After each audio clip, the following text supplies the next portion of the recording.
En cette fin du mois d'août, c'est le moment des bonnes résolutions. La rentrée a sonné, c'est la rentrée des enfants, mais la rentrée des adultes.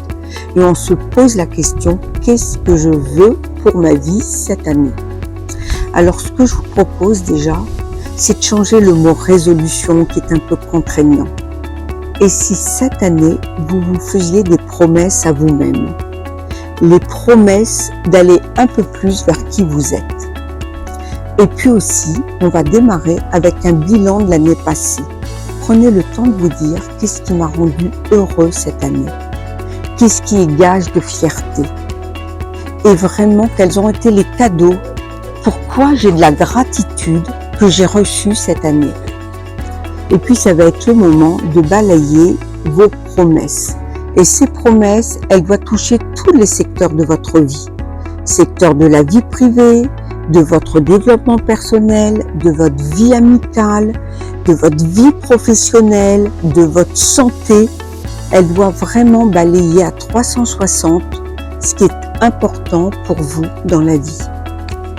Et puis je vais vous proposer de prendre un peu de temps d'introspection pour vous dire à côté de quoi je ne veux pas passer. C'est souvent un projet de cœur, un rêve, et comme il est énorme, comme il nous paraît très long terme, on ne le démarre pas, alors que c'est fondamental. Je vais vous proposer de penser à un projet qui vous tient à cœur, à un rêve. Et souvent, comme il est fondamental, comme il est long terme, il nous paraît presque impossible en un an de le faire. Et l'idée, c'est au moins de le poser pour démarrer. Alors, je vais vous donner une idée. C'est moi, quel est mon projet pour cette année. Cette année, j'ai sorti mon livre « Réussir en étant pleinement soi-même » en avril.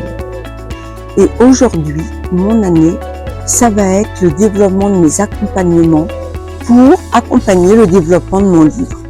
Accompagnement à l'école, accompagnement dans les hôpitaux, accompagnement des talents, accompagnement du rebond professionnel, accompagnement pour préparer sa retraite.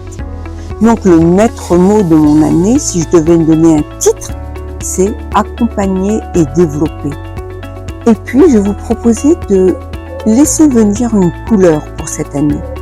Et pour moi, ça va être le vert. Le vert du printemps où les idées viennent, se profusent, parce que moi, c'est une année de maturité de tous ces projets.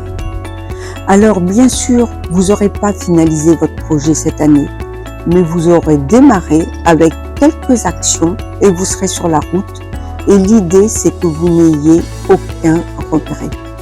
Alors, bonne route, la rentrée a sonné et comme les enfants, vous faites votre propre rentrée et c'est parti pour une belle rentrée 2024-2025.